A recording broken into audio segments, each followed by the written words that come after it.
श्री वाराही देवी स्तोत्रम। नमोस्तु देवी वाराही जयकारस्वरूपिणी जपित्वा भूमिरूपेण नमो भगवत प्रिये। जय क्रोधास्तु वाराही देवी त्वां च नमाम्यहम्। जय वाराही विश्वेशी मुख्य वाराही ते नमः।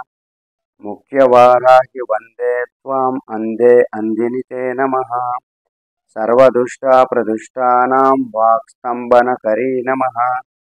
नमस्तंभिनी स्तंभे त्वां जृंभे जृंभिणि ते नमः।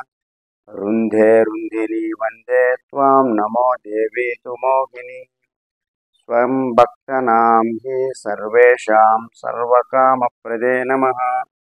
बाह्वास्तंभकरी वंदे चित्तस्तंभिनि ते नमः। चक्षुस्तंभिनी त्वां मुख्यस्तंभिनि ते नमो नमः।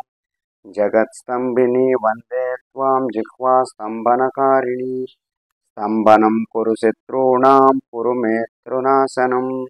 शीघ्रं वश्यञ्च कुरुते योग्ने वाचात्मके नमः।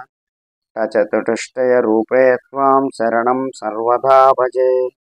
ओमात्मके फट्रूपेण जयाज्ञानके शिवे। देहि मे सकलान् कामान् वाराही जगदीश्वरी। नमस्तुभ्यं नमस्तुभ्यं नमस्तुभ्यं नमो नमः।